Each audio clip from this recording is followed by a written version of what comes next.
see the healthcare workers tested at the long-term care, along with senior residents. I want to see every frontline healthcare worker in this province tested, along with the first responders, our police, our fire, our paramedics. We owe it to them, along with other people being tested. The days are done of these 2,000 and 3,000 a day being tested. And moving forward, we need to see 13,000 tests every single day. I have the confidence of our health team. I have the confidence of our leadership at the table. We have to make this happen. And we need to start doing it immediately, starting tomorrow. Thank you. Okay, we'll go to the phone line for questions. First question. First question comes from Colin DeMello from CTV News. Please go ahead. Hi, Premier. So a lot of the questions you're probably going to be getting today is about testing, and I just wanted to kick it off by asking you, so do you feel as though right now the command table, yourself, your health minister, do you guys have an accurate view of just how far COVID-19 is actually spread across Ontario? Well, I go back, Colin, and first of all, I want to tell you something. I have the best deputy premier and the best minister of health I could ever ask for. And Christine's just been working her back off all day and all night, and I'm just so grateful for her leadership and partnership with myself and the rest of our team to get a full scale. It's common sense. The more people you test, the better the numbers are going to be. And again, it's unacceptable. There's no more excuses why we're testing 3,000 a day or a little over 3,000. We need to see 13,000 people tested every single day moving forward. Colin, it hurts me coming out here every day and seeing the incredible job my Deputy Premier and Minister of Health is doing, and constantly under fire. Well, those days are done. We're going to move forward on a rapid fashion to make sure every single person possible can get tested, and we need to start making sure that we test the frontline healthcare workers, test the long-term care as a priority, because that's where we're seeing it spread fastest. But that's the least thing we could do with the sacrifices these frontline men and women are doing for our province and for our country. We need to support them, and I'm giving you my word, the support is coming. Premier, I mean, we've known about COVID-19 since the middle of January in this province when we first had the first case, and testing has slowly ramped up since then. Why has it taken roughly 3 months for this to come to your attention? I mean, you've been taking this bull by the horns approach, but why is it taking you so long for this to come to your immediate attention and to your front burner personally? Well, again, I rely on our healthcare team, and make no mistake about it. We have an incredible health team. We have the brightest doctors, I say, in the world, and I'll stand by that day in and day out. If it wasn't enough assessment centers, and then we didn't have enough testing, and then we needed more reagent, they're done now. We have that. So we need to move on this, and we need to move immediately. And as I've always said, Colin, I've been very clear with the public. I've stayed out of the way of the healthcare professionals, and I'm going to continue staying out of the way. But when it comes to testing and the numbers, Colin, you understand numbers. The 14.5 million people in this province understand numbers, and we know one thing. When you increase testing, you're going to get better results on making sure we're measuring the people of Ontario, who has COVID, who doesn't, what areas we see the spikes in. So we're going to get a move on it, and thank you, Colin. Next question. Next question comes from Robert Benzie from the Toronto Star. Please go ahead. Hi, Premier. So if we've been getting around 3,000 tests done a day, and we want to see 13,000 tests a day starting tomorrow, so 10,000 increase, what happens if these tests aren't done? Is there going to be some sort of retribution from the government on healthcare workers or doctors, or what's the punishment if they don't get the test? Well, Robert, I just don't believe in threatening. I just don't believe in it. We're asking for their help. I'm saying I want. The people want, and it's up to them to execute it, and they will. They'll get the job done, and again, it's unacceptable. I'm first to admit it, and we're relying on our health expertise and experts around that table. They understand health better than any of us. And I just want them to make sure that we increase the testing. I've made myself loud and clear to the table. I've made myself loud and clear to the CEO of Ontario Health, and we're going to get it done. I'm going to be on this like a dog on a bone right now because we have to. We have to, for the sake of our frontline healthcare workers, to protect them, give them a little bit of ease of mind that they know they've been tested. And I understand after being tested, being in that position, you can go out after being tested and 2 days later still get COVID-19. But it's better being tested than not being tested. And we need to start testing everyone possible. After our frontline healthcare workers and first responders, we need to start testing everyone. Simultaneously, as we're testing the frontline healthcare workers, we need to continue testing people. And we have the assessment sites ready. We have the testing capabilities right now. And we have the reagent. So there's no more excuses. We need to get it done, bottom line. And on a related subject, I know you said that the other thing that's been concerning you is the personal protective equipment case. The Prime Minister says that 500,000 of those 3M masks are arriving in Canada. Is Ontario going to get 40%? Its share by population of those masks? Well, I'm really hoping so. My last call was about 11:40 p.m. last night with the Deputy Prime Minister. Deputy Prime Minister is doing an incredible job. So is the Prime Minister. But we need our 40%. We're 40% of the population. That's what we need. But we're there to support and work collaboratively with the federal government. But we can't just rely on the federal government. We're out there sourcing all around the world, and we have a lot of hooks in the water right now, all over the place. And we're confident. I'm a lot more confident now, today, and yesterday than I was a couple days ago. Again, we're seeing some light at the end of the tunnel, but that doesn't mean to sit back on our laurels.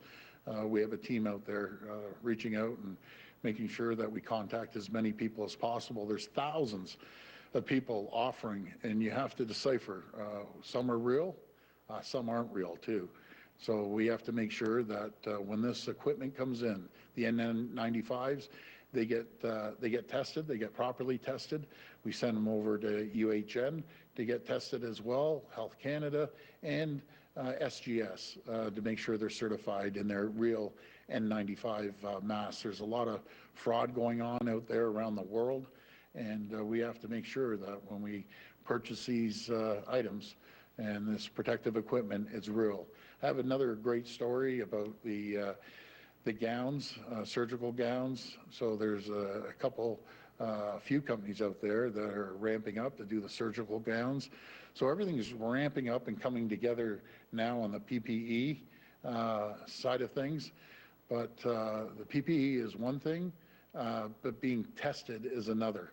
And we have to focus on making sure, as we're working on PPE items, that simultaneously we're doing testing. Next question. Next question comes from Cynthia Mulligan from City News. Please go ahead. Hi, Premier. Hi, Cynthia. Not only have we had so few tests done in this province, we're also the lowest per capita of any province in this country. You've been asked about this many times by myself and other reporters over the last few days and weeks. Where has the failing been? Why has Ontario had the lowest rate in the country? What has the failure been? Well, what the barrier was prior was the reagent.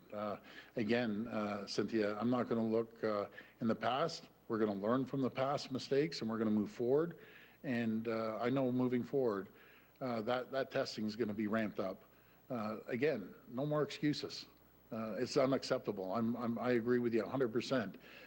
I could give you every excuse under the book why it wasn't happening, be it the testing capabilities or the assessment centers or not having enough reagent. I'm done with that. I'm done. We have everything in place. No more excuses. And as you can see, I'm a little frustrated. And I'm not frustrated per se with the people, because we have great people. And I want to emphasize that to the public. We have a great health team, but we have to get moving on this immediately.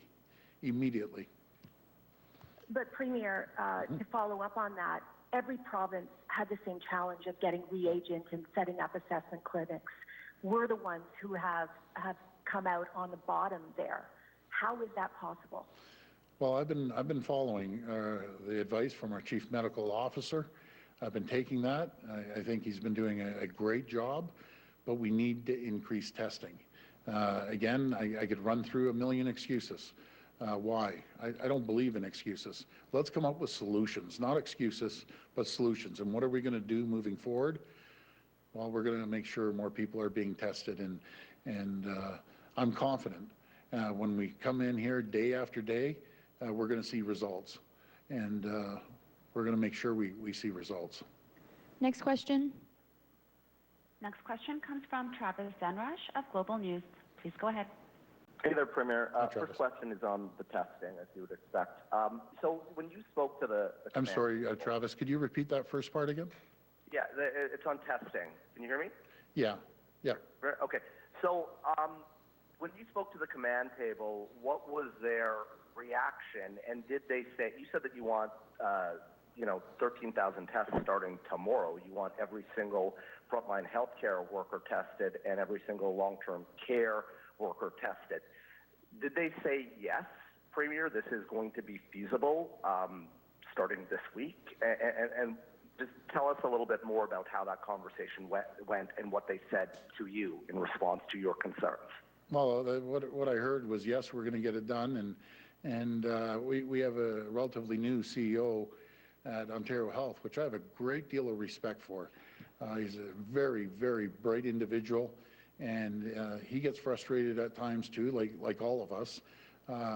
You know something? I believe in Dale Carnegie. He apologized, and he said it's not going to happen again, and this is what we're going to do to correct it. He has a plan, and he's going to get the testing done. I respect that. I respect that someone realizes it hasn't gone down the right road, and we're going to make it happen. Again, we could sit here when we talk about a government the size of Ontario and give you every reason. I don't believe in that. I believe in let's get this moving, move forward, learn by our mistakes, and make sure this doesn't happen again. And I have all the confidence in the world in Matt Anderson over at Ontario Health. He's going to get it done. So I have a question for you on cottage country, but just to follow up on that, so are you saying you're confident 13,000 tests will start as of tomorrow? Well, I'm not going to quantify exactly the numbers, but what I am saying is 3,000 tests or a little over 3,000 tests are totally unacceptable. We have the capabilities of 13,000 tests a day, and there's no more excuses why we shouldn't be getting 13,000 a day. That's going to be our goal. I'll be following up with our team later today and make sure that the plan is very clear.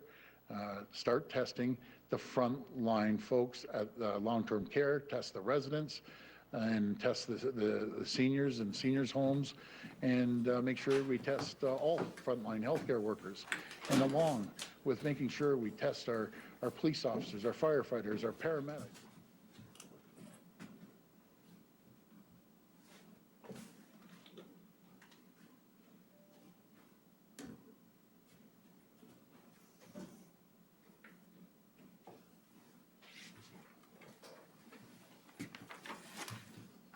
Good afternoon, everyone, and welcome to today's update on COVID-19 in New Brunswick.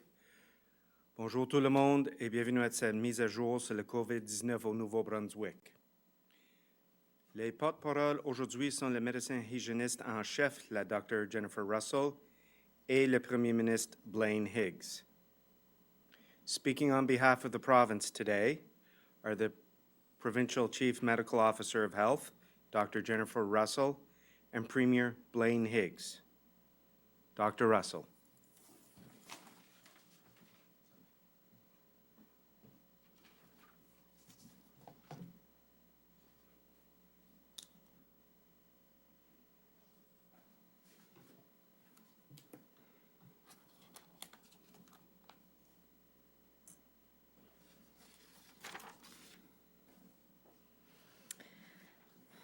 Good afternoon. We are approaching the Easter weekend, and under normal circumstances, this would be a time for fellowship and family with gatherings and celebrations across the province. But these are not normal circumstances. This is not the time to visit your families or attend church services, indoors or out. It is not the time for ATV rallies or river runs or other gatherings that traditionally take place on Easter weekend. It is the time to stay home, in your home, because staying home will save lives. Ce n'est pas le temps de visiter votre famille, ni d'assister à un service religieux, que ce soit à l'intérieur ou à l'extérieur. Ce n'est pas le temps de prendre part à un rallye de VTT, à une descente de rivière en canot ou à tout autre type de rassemblement de masse qui a habituellement lieu pendant la fin de semaine de Pâques. C'est le temps de demeurer chez nous, chez vous, dans votre propre maison. En effet, demeurer à la maison permettra de sauver des vies. This is hard advice to follow, and I do understand that. The temptation to gather with friends and loved ones will be great this weekend. Long-standing traditions have to be set aside. You may think it's just my family or it's just my friends, but the COVID-19 virus may be an uninvited guest at your table, brought along by someone who has only mild symptoms or no symptoms at all. Don't let that happen. Today, there are 3 new confirmed cases of COVID-19 in New Brunswick, and this brings our total to 108. The new cases are as follows. In Zone 3, the Fredericton region, 2 individuals aged 60 to 69. Zone 6, Acadie-Bathurst, 1 individual aged 80 to 89. We are continuing to take steps to manage the impact of COVID-19 pandemic. One important action being taken is to ensure we have a safe and reliable supply of pharmaceuticals for those who need them. I know there are many people out there doing essential work for New Brunswickers, and we truly appreciate your efforts. Vous pouvez penser que ce n'est pas grave parce qu'il s'agit de membres de votre famille ou de vos amis. Cependant, la COVID-19 pourrait se présenter à votre table, invité involontairement par quelqu'un qui ne présente pas de symptômes que de symptômes légers, voire aucun symptôme. Ne laissez pas cela se produire. Aujourd'hui, j'annonce qu'il y a 3 nouveaux cas confirmés de COVID-19 au Nouveau-Brunswick, portant le total à 108 cas dans la province. Les nouveaux cas sont répartis comme suit. Les nouveaux cas incluent des 2 personnes âgées entre 60 et 69 ans dans la zone 3, région de Fredericton, une personne âgée entre 80 et 89 ans dans la zone 6, la région d'Acadie-Bathurst. Nous continuons à prendre des mesures pour gérer les répercussions de la pandémie de COVID-19. L'une des importantes mesures prises consiste à nous assurer que nous avons à notre disposition une réserve fiable et sécuritaire de produits pharmaceutiques pour ceux qui en ont besoin. I want to take a moment to thank New Brunswick pharmacists, pharmacy technicians, and their staff who are working hard to ensure all New Brunswickers continue to have access to their medications during this challenging time. New Brunswick's 233 pharmacies remain open. Our community pharmacists are playing a major role in supporting our health system's response to the pandemic. At a time when in-person access to many healthcare providers is restricted, pharmacists are facing a surge in interactions with members of the public. They are helping to reduce non-essential physician visits by extending expired prescriptions, providing emergency prescriptions, assessing and treating more minor ailments. Please do your part to protect pharmacists and their staff by going to the pharmacy only when it is absolutely necessary. Please do not go to the pharmacy if you think you have COVID-19 or you think that you might have it, or you think you have come into contact with someone who has it. Call your pharmacist to ask questions instead or arrange for curbside pickup or delivery of your medications. Veuillez contribuer à protéger nos pharmaciens et les membres de leur personnel en vous rendant à la pharmacie seulement quand il est absolument nécessaire de le faire. Ne vous rendez pas à la pharmacie si vous êtes infecté de la COVID-19 ou croyez que vous pourriez l'avoir contracté. Appelez plutôt votre pharmacien pour lui poser des questions ou obtenez vos médicaments par l'intermédiaire d'un service de cueillette sur place ou livraison. It appears that we are continuing to do better than many jurisdictions in terms of case numbers, hospitalizations, and severe illness. Whether this continues is up to you. It would be tragic to see an upsurge of cases after this weekend because people decided to have family gatherings over Easter against the advice of this office. There are other ways to celebrate the season. Family gatherings can take place virtually, with everyone safe in their own homes. Religious services can be live streamed, but no congregation members can be on site, and those operating video equipment must maintain physical distancing. With your cooperation, we will make Easter and all religious observations as safe as possible for everyone. Mass recreational events, big gatherings, will have to wait for another time when they can be conducted safely. Les cérémonies religieuses peuvent être diffusées en direct, mais aucun membre de la congrégation ne doit se trouver sur place et les personnes chargées de faire fonctionner la vidéo doivent respecter les règles de distanciation physique. Grâce à votre collaboration, nous rendrons cette fête de Pâques et toutes les cérémonies religieuses aussi sûres que possible pour toutes et tous. Les activités récréatives de groupe devront attendre à plus tard, lorsque sera possible de les faire en toute sécurité. You can also use this weekend to give thought to how you can show compassion for your fellow New Brunswickers. The Premier and I speak every day about case numbers and percentages, but we must remember these are people. They are men and women and children with lives and hopes and families. They need and deserve our compassion, especially now. Your neighbor may have COVID-19, or they may be concerned that they have come into contact with it, or they may be concerned about a loved one. They may be self-isolating to prevent the further spread of this disease. No one needs or deserves your fear, your contempt, or your condemnation. They need and deserve your compassion. Your neighbor, again, anybody who's concerned that they may have come into contact, whether they're in your community or not, I think we do have to be very, very aware of stigma, ostracization, and harassment. We really don't want to see any of those actions taking place. Votre voisin pourrait être infecté de la COVID-19 ou craindre d'avoir été en contact avec une personne qui l'a contracté. Votre voisin pourrait être en train de s'auto-isoler pour prévenir la propagation de cette maladie.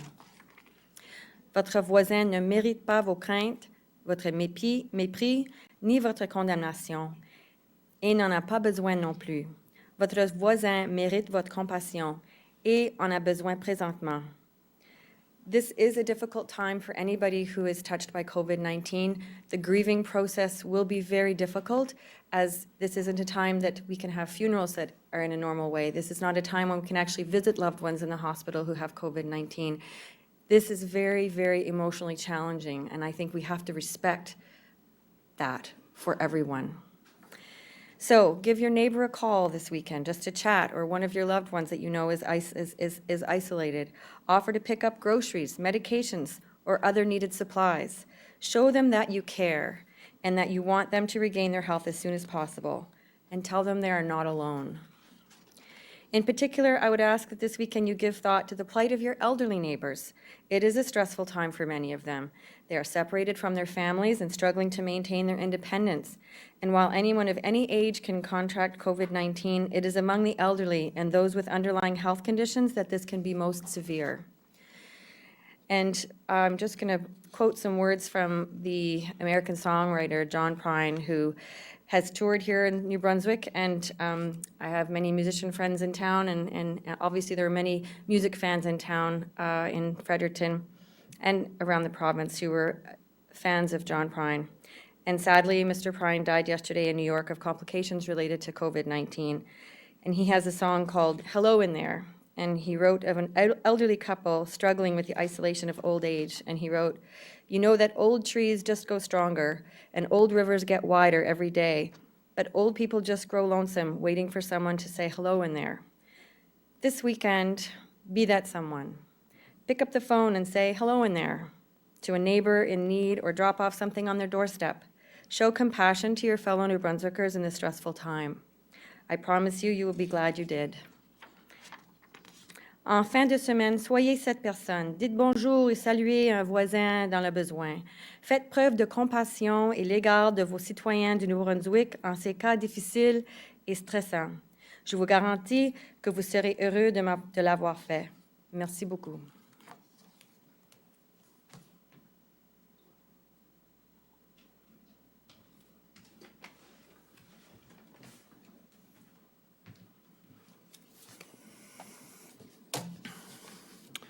Good afternoon. Bonjour.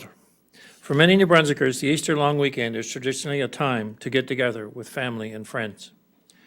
We attend church services, have big dinners, we visit, we go on an Easter egg hunt. This year must be different. Lorsque vous quittez la maison pour acheter des produits comme l'épicerie, rappelez-vous de choisir une seule personne de votre maison qui sera le commandateur désigné lorsque c'est possible. I understand that for some, it isn't always possible to leave your children at home. If you see someone shopping with a child, please be kind and remember that you don't always know the situation another person is experiencing. The majority of people are doing their best and doing the very best they can during this challenging time. It is very important, however, that we obey the directives set out by public health. The impact if people don't obey the rules, if people don't stay home and maintain physical distancing, this could be catastrophic. Certains d'entre vous pensent peut-être que nous sommes trop prudents, que nous exagérons le danger. Vous pouvez voir les chiffres chaque jour. Et si on se compare à d'autres endroits, le Nouveau-Brunswick se porte bien jusqu'à présent. Our numbers may not feel like they've increased that quickly. You might think that we have this handled, but now is not the time for complacency. We cannot be complacent. We must stay strong, stay focused, and stay home. Pour que les choix reviennent à la normale le plus rapidement possible, il est plus important que jamais de respecter la loi. The more people go out, visit friends, drop by to see family, the longer this will drag on for all of us. It is important to remember that while we are talking about numbers, those 108 cases identified thus far are people with friends and loved ones of their own. Certaines de ces personnes sont à l'hôpital, certaines en peur. Leurs amis et leurs familles ne peuvent pas les aider. When you have COVID-19, no matter how sick or scared you are, you must be isolated for the safety of others. No one wants that for someone that they love. That is why this weekend I won't be having Easter dinner and visiting my mother. It is why I won't be enjoying an Easter egg hunt with my grandchildren. And I won't be the only one making these sacrifices. Nos travailleurs de la santé seront très occupés pendant la fin de semaine. Mais ils ne passeront pas de temps avec leurs familles et leurs amis, comme ils leur veulent. Ils vont plutôt fournir leur part des efforts pour assurer la sécurité des gens du Nouveau-Brunswick. Our law enforcement officials will be also out and about this long weekend, doing their part to keep New Brunswickers safe. Their goal continues to be to educate and advise about what must be done to flatten the curve and slow the spread of COVID-19. Ideally, no one will be ticketed. Ideally, everyone will be following the rules. Si vous ne respectez pas la loi, si vous avez été averti et que vous continuez à ne pas respecter les règles et à mettre la vie de tout le monde en danger, il y aura des penalties. If you make the decision to not obey the rules, there will be a cost. As we head into the long weekend, stay home and stay safe. Do this not just for yourselves, but for your family, your friends, and all New Brunswickers. If you do venture outside, ensure you are respecting the rules in regards to social distancing. Every person in this province has the power to make a difference. And all you need to do to make that difference is to follow the rules from public health. I understand it is difficult, especially as the weather gets better and this situation continues. If we follow the rules this weekend and stay home, we will possibly be able to enjoy the really good weather when it finally arrives. We live in a beautiful province, and under normal circumstances, we like to get out and explore. We know there are at least 2 ATV rallies planned this weekend. That is a mistake. A rally exposes you to friends and neighbors unnecessarily. These are not normal circumstances. Please help us to control these symptoms, to control this disease, and to have it subside. Please don't travel any further than you must. To date, we have 108 cases identified positive out of 6,600 tests. Of the 108, 50 have recovered. While this is good news and shows we are gradually improving, that could all be lost this weekend. At a funeral in Newfoundland, one case became 17 and then grew to 143 cases, all from one person with no evident symptoms. Plus vous allez loin de votre maison, plus vous pouvez être en contact avec des personnes, et plus grand est le risque pour vous et les autres. Une fois que cette pandémie sera terminée, notre belle province sera toujours là, prête à être explorée. And one day it will be over. Every day that passes, we are one day closer to that moment. But before we reach that point, we know there will be some tough days ahead. More New Brunswickers will get sick. Some may not survive. None of us want to see this happen. This long weekend, you must do your part. This long weekend could be a turning point for New Brunswick. This long weekend could be the one where we say New Brunswickers are on the roadmap to recovery and that we can once again look forward to a summer COVID-free. Is it possible? Let's not make this weekend determine the otherwise. Let us move and continue to move in a direction of being safe, healthy, confident, capable, and looking after our neighbors and not taking unnecessary chances. Stay healthy and stay home. Thank you. Merci. Thank you, Premier. Merci, Monsieur le Premier Ministre. Merci, Dr. Russell. Thank you, Dr. Russell. We will now proceed with questions from the media. Each reporter will have one question.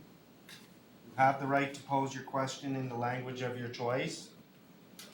Nous allons maintenant procéder aux questions des journalistes. Vous avez le droit de poser vos questions dans la langue de votre choix. Chaque journaliste aura une question.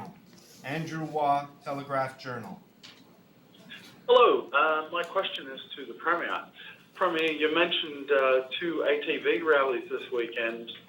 Where are they, and do you plan to shut them down? Well, there's in two separate parts of the province. I won't identify particularly because these are the only two that I was made aware about. But I think that a lot of people, when the weather's good, now it's supposed to snow on Thursday and Friday and be miserable, so that's good. Maybe that'll extend on into Saturday and Sunday and Monday. But in case it doesn't, and the weather, which is currently predicting to be good, I'm just saying it's a common sense approach. It applies all across this province. And people just need to say, look, you know, the weather's going to be a lot better in a month or two from now. I'd really like to be able to enjoy that. So let's not lose it on the first long weekend in the spring. And cause our current trends to reverse, because we want to see our current trends continue to get better. Andrew, do you have a quick follow-up? Yes, I do, and again, it's to the Premier. Thanks, Bruce. Ontario Premier Doug Ford has just held his daily press conference, and he said he's run out of patience with the testing not being done to the province's capacity. They can do 13,000 tests a day, so he wants 13,000 tests a day done. Obviously, New Brunswick, you said, has a capacity of 1,000, but we're not getting to 1,000. Are you going to get to the point where you demand this gets ramped up to 1,000? Well, I will start that question or answer, Andrew, but I think maybe Dr. Russell would like to speak to it as well. You know, I appreciate that Ontario is in a different situation than we are here. Given the standards that we have put in place by the public health, we've followed those very closely. I think they've been explained numerous times. But the point of the situation is that, and I've said this too many times, we have enacted restrictions and put in place the protocols necessary to protect our citizens and to protect this virus from spreading And if people follow those protocols, it won't matter how many people we test, because it won't change what we're doing in terms of how we have laid out a way to protect citizens. What will cause us to be into a situation like maybe we're seeing elsewhere is if people don't pay any attention to the rules, and they congregate and they put unnecessary exposure to themselves and to their family. Right now, knowing what we know and seeing what we're doing, and with the changes that have been made, the public health continue to evolve and allow our testing to be done where they feel it is most necessary to do so. We have the capability to ramp it up if need be, and we will. But we'll continue to follow the rules that are laid out by public health, because thus far, and with the rules we put in place physically, it would appear to be working. But I gave an example of where it could all go sideways. And the last thing that people cannot do is think, oh, this is over, or become complacent, because it just takes one or two people that are positive to infect an entire community and in one single event. And that could be an ATV rally way out in the middle of the woods with 30 of your friends, that they go and visit their family and so on and so on. And out in the middle of the woods, you're thinking, how nice is it here in New Brunswick? We don't have to worry about this out here. Well, yes, we do right now.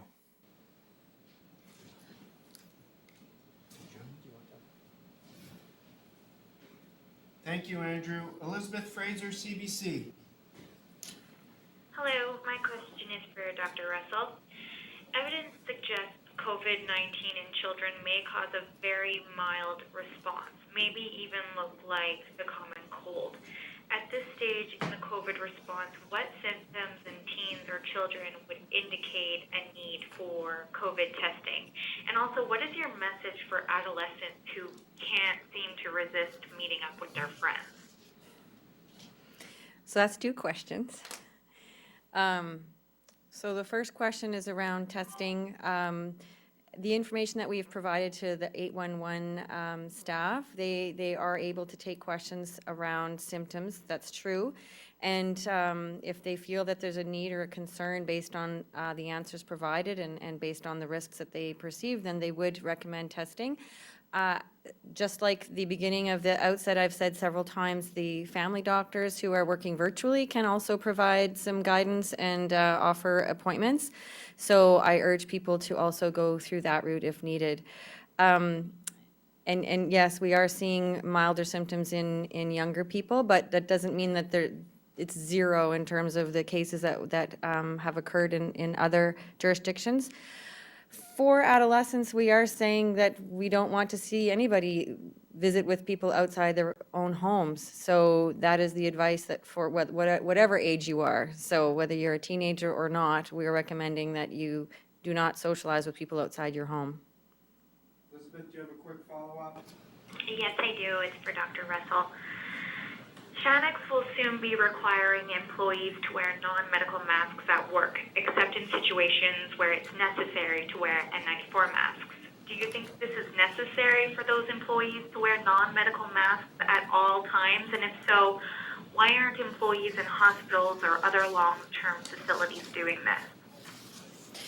Well, the research recently has just changed with respect to what we've gotten from Public Health Agency of Canada. So I do have some communications in the works for healthcare facilities and nursing homes, et cetera.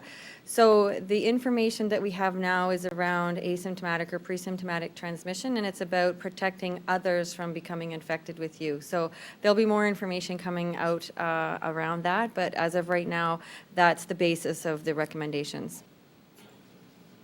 Thank you, Elizabeth. Michel Corriveau, Radio-Canada.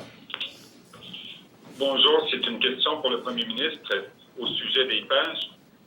Est-ce que la province pourrait avoir un fonds d'urgence pour les entreprises dans le secteur des pêches aux morts et aux crabes si jamais il y avait des pertes ou si la saison était annulée?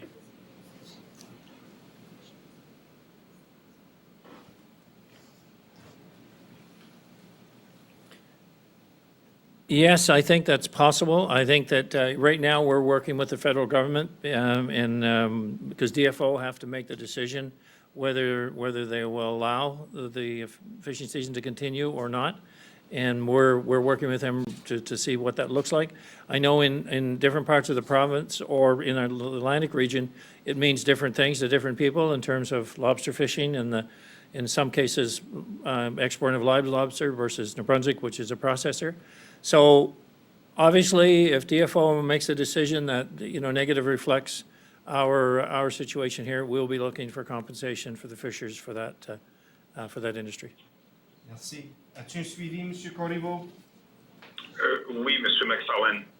C'est pour M. Higgs toujours. Alors, si les usines n'engagent pas tous les travailleurs habituels, là, je parle des usines de poissons, de transformation de fruits de mer, donc, et si les usines ferment carrément, est-ce qu'il y aura aussi de l'aide pour les travailleuses et les travailleurs d'usines?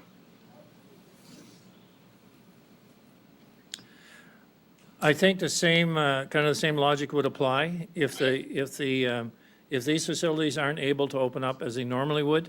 Then we'd have to look at what that means to the workers that would normally be covered, and also how that would reflect of a decision made totally for the COVID reasons, and that was the very basis on which funding was being applied to various individuals or companies around the province. So that logic would apply. I would say that right now there is a debate going on about temporary foreign workers, and I'm thinking that we probably have an opportunity in New Brunswick to look at maybe some of those businesses that were traditionally filled with temporary foreign workers, and they won't be available. As we look to restart our economy, we'll have to think of innovative ways to get our economy up and running in all sectors. But it's finding workers to be available to do that is going to be a critical component. Thank you. Merci, Michel. Vicky Hogarth, Charlotte County TV. Thanks, Bruce. My first question is for Dr. Russell. First community transmission COVID-19 patient in New Brunswick is now speaking out about her experiences. She claims to have been self-isolating, practicing good hygiene, and only going out to walk her dog when she caught the virus. And obviously we know that non-porous surfaces such as countertops and doorknobs transmit the virus better. But is it possible for porous materials like pet fur to transmit COVID-19, say if a person pets your dog while you're on a walk?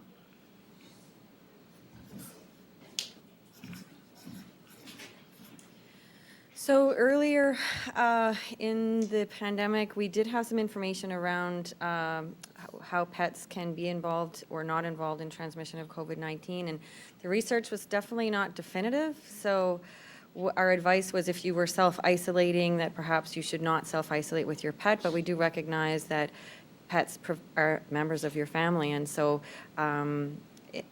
they provide emotional support, et cetera. So in this particular case, we don't have all the evidence around whether or not pets are transmitting or not, or whether they're vectors at this point. And so I think all I would say is make sure you practice really good hand hygiene, and I think you should really not let other people touch your pet, and when you're out in public, when you're walking your pet. And so that's my best advice around pets right now. Thank you. Vicky, do you have a follow-up? Yes, thank you. It's for the Premier. Premier Higgs, approximately how many Canadian nurses from New Brunswick work across the border in Maine? And have you spoken to Senator Collins recently? Do you know if she's reminded President Trump of our intertwined relationship, Maine and New Brunswick, and how their hospitals rely on Canadian nurses? Well, we certainly did indicate that in relation to the discussion we were having around Campbell Island and people's need to cross back and forth across the border, and that applied to all professions. I don't know exactly how many that actually have, work in the hospital, whether it be in Lubeck or vice versa, working in the St. Stephen Hospital. I can find out or ask for that information.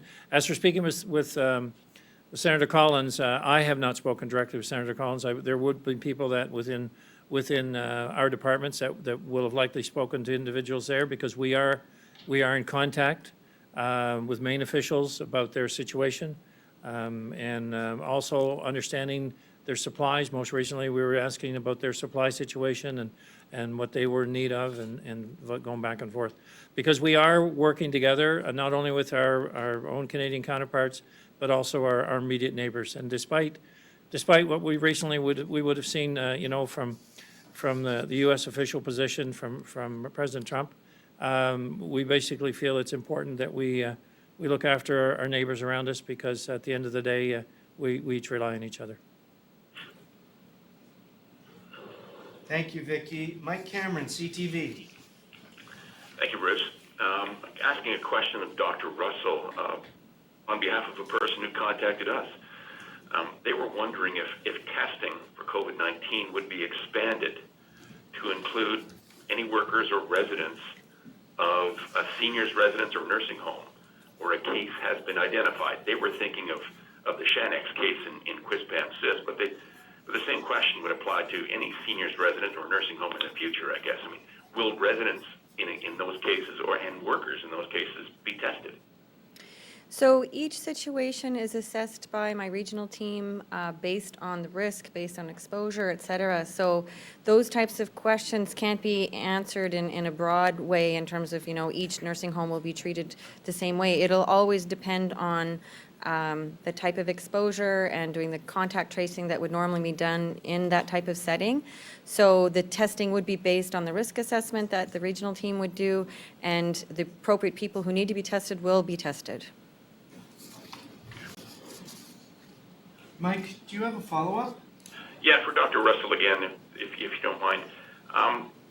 The doctor alluded to what looks like better numbers here in New Brunswick compared to other jurisdictions in terms of the number of cases that have been confirmed. For example, we are less than a third the number of cases of our neighboring jurisdiction in Nova Scotia.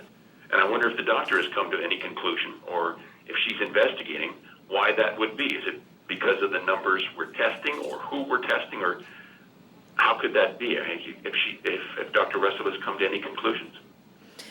I think it's very early in the pandemic to really come to conclusions because, again, we're continuing to monitor the numbers in terms of, things that we're looking at right now are based on whatever people's actions and activities were 2 weeks ago, really. So the picture that you get today is basically things that happened almost 2 weeks ago. So moving forward, that's really the snapshot in time that we have. With respect to testing, we have continually changed our case definition as the national case definition changed, which changes who we test in terms of prioritization. So we have expanded changed the case definition. We've expanded the testing criteria to no longer include the criteria of having traveled outside the province. So we are testing symptomatic people who have not traveled at this point in time. We are prioritizing healthcare workers and people in vulnerable situations and institutions. And we have, for a couple of weeks now, been doing what's called Sentinel Testing, where we were testing people in the hospital and in emergency departments who were not considered, who hadn't traveled either. And so this has been going on for several weeks, and none of those test results came back positive. So these are good indications that we are on the right track at the moment, but that doesn't mean that we'll stay on the right track. Obviously, the other indicators that we're looking at would be hospitalizations and ICU admissions, because we know that those are a reflection of the total population in terms of how many people have been infected. So as you see the number of cases go up in total, you will see a proportionate increase in the number of hospitalizations and a proportionate increase in the number of ICU admissions based on the hospitalizations. So there's the total number and then the percentage that's hospitalized, and of the hospitalizations, the people who are in ICU, et cetera. So those are some of the indicators that we're looking at. And again, we're going to continue to do the testing based on the case definition and the criteria that we have right now. As the Premier said, we have the capacity to test up to 1,000 people a day. We have all of our testing centers up and running. We have access to 811. We have access to virtual care with family physicians. So I think that this will continue to evolve. We will continue to monitor and see what happens based on, again, the advice and the measures that are in place right now with respect to social distancing and no mass gatherings, et cetera, and only essential businesses are open. So all of these measures combined with the testing, with the advice, and with people following those recommendations and following the emergency measures that we have in place, I think all of this will continue to generate information. I did see somebody post something somewhere that they thought that we had peaked already here in New Brunswick, and I can't imagine that we have already. Again, we are going to keep our eyes open, continue to monitor, continue to look at the data, and continue to encourage everybody in New Brunswick to follow our recommendations. Thank you, Mike. Silas Brown, Global. Hi, Premier. We've heard from people in the Moncton area who are being pulled over by the RCMP and questioned about where they are going. The Kodiak RCMP is also telling the public that people can be pulled over and be fined if their travel is deemed to be non-essential. I have not been able to find anything myself in the state of emergency declaration that mentions anything about limiting travel within the province. So I'm curious, where this power is coming from, if it's coming from the state of emergency, and if not, why are police being allowed to conduct what effectively amounts to street checks? I guess, we are in unusual times right now without question. And although the directive is not to say, you can't go from point A to point B within our province, the directive is we encourage people to stay home and use their common sense and go for essential travel only. So to understand, and I personally, I commend the initiative of the police force or public safety to understand where people are going and why, because that helps us make better decisions on what's required to limit exposure. So if they find out, and I think there's been cases where people have crossed through communities and I think crossed some of our borders or tried to initially, maybe just for a coffee, and that's not an essential service. Maybe some think it is, but basically right now it's not. And I think so for me, I'm saying, the more understanding we have of where people are going, because we're getting a lot of questions from different communities to say, we don't want these people in our community. Well, I don't want to start putting borders up around communities, and right now we don't have a need to do that. But if people don't use their judgment and they're going into a community unnecessarily because they don't live there, and yet they're exposing people there, or they could themselves be exposed, why would you do that? Why would you put yourself at risk, or why would you put others at risk at a time like this? So the more information the safety officers can glean from stopping people, I'm not going to complain about it. I'll just look forward to hearing more about what's happening and do we need to do more to prevent it. Thank you. Silas, do you have a follow-up? Yeah, can you be extremely clear with New Brunswickers here and tell them, what exactly they can do? If somebody, for example, this weekend feels like going for a drive, not necessarily even leaving their car, can they expect to be pulled over and fined by provincial police for doing that?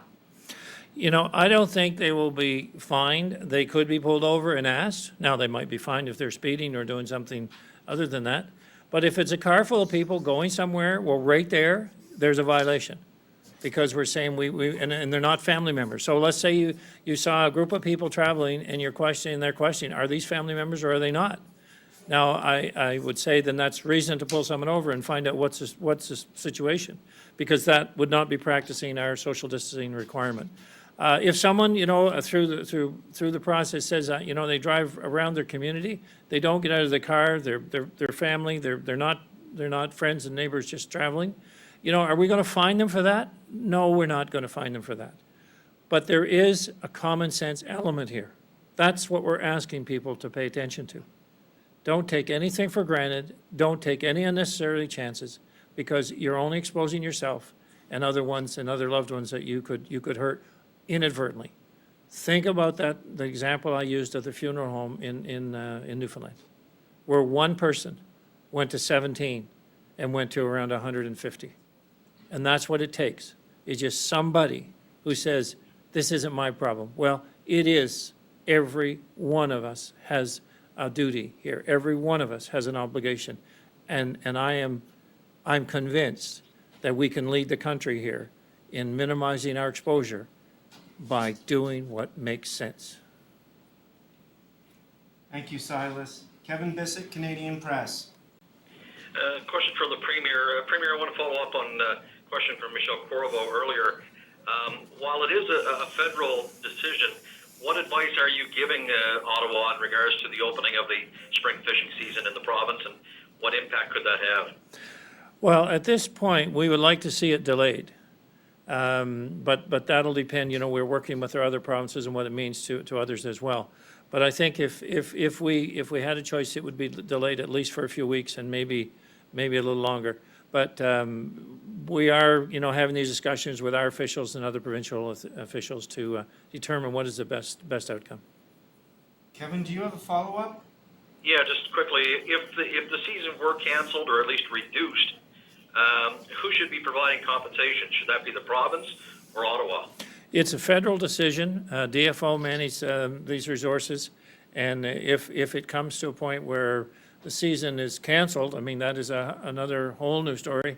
If it comes to a point where there's delayed, it can be recovered, but in either case, we would expect the federal government to compensate. Thank you, Kevin. Thank you. Thank you. Mathieu Wakomo, l'Acadie Nouvelle. Bonjour, je ne suis pas certain si ma question est pour Dr. Russell ou le Premier ministre. Je me demandais si la province avait toujours l'intention de publier ses projections concernant le nombre de cas et le pic éventuel, et si oui, à quel moment ce serait rendu public? Peux-tu le répéter une autre fois, s'il vous plaît? Oui, j'aimerais savoir si la province a toujours l'intention de publier ses projections du nombre de cas et le pic éventuel, et si oui, quand ce sera publié, quand ce sera rendu public. On sait que le Québec et l'Ontario, l'Alberta ont déjà rendu ça public, notamment. Yes, we will be publishing our information. In fact, we're reviewing with Public Health and with the Health Department and our new pandemic task force today. We hope we will be meeting as a COVID committee later today and Cabinet tomorrow. At this point in time, we could be ready to publish it tomorrow, but if not, it could be some early next week. But we're not talking weeks here, we're talking days. But when we publish it, it'll be information that is worthy of publishing. It'll be, estimates of like we have seen in other provinces of worst case, best case scenarios, and make it as relevant as we can, which is difficult in terms of the testing process and the number of cases that we actually have at this point, to determine, can we make an accurate projection at this stage? And that's been kind of the focus here, is how accurate can we be? We want to make sure people realize this is very, very real. The potential is very, very high. And so the situation that we present wants to be as accurate as possible, needs to be as accurate as possible. As-tu un suivi, M. Como? Oui. Thank you, Premier.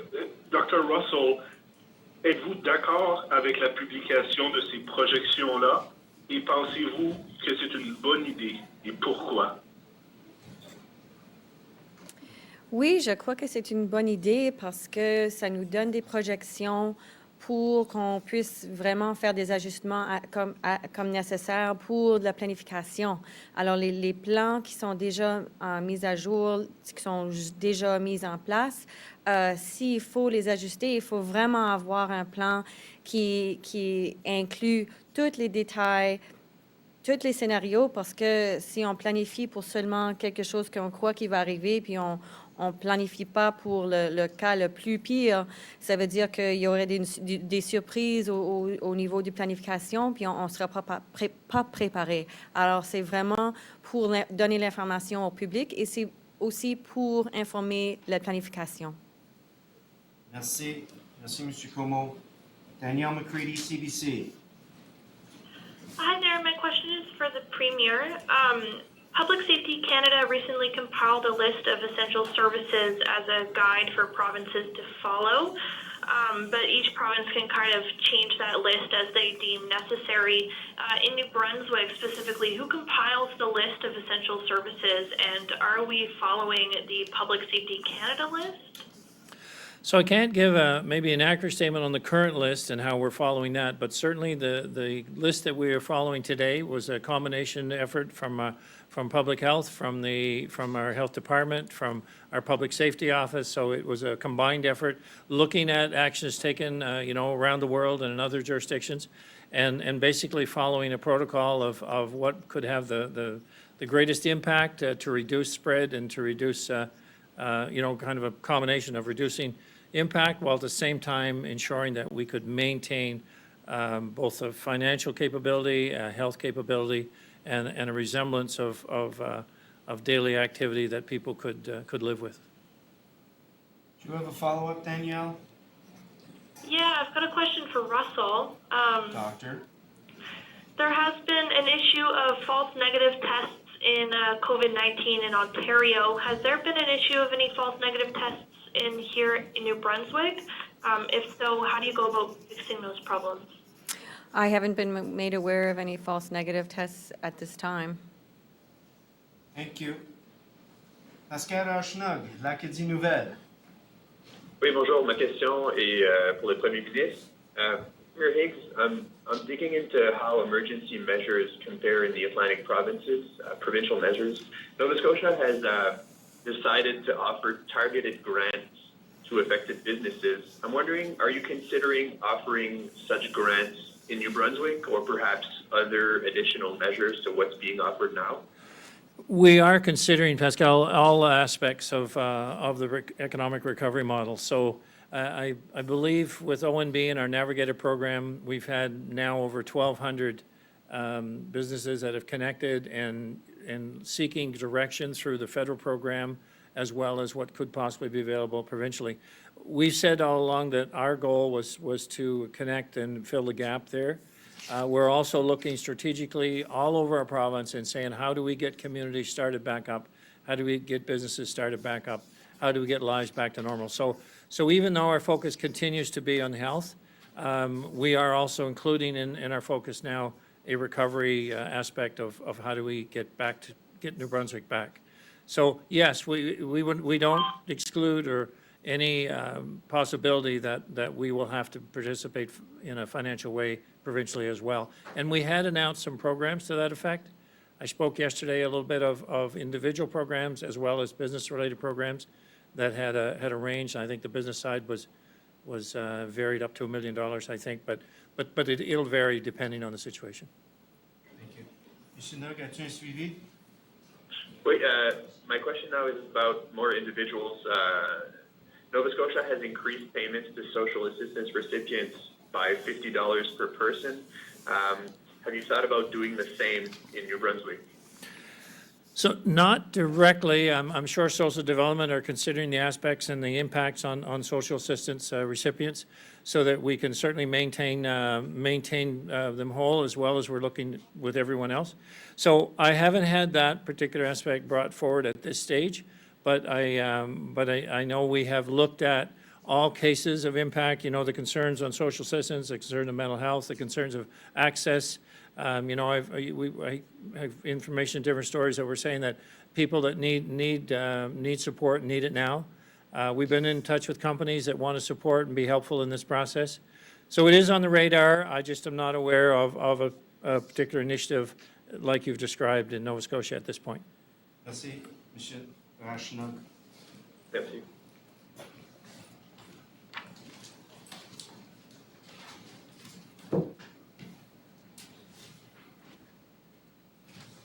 That concludes today's update. Thank you. Voilà la fin de notre mise à jour. Merci beaucoup.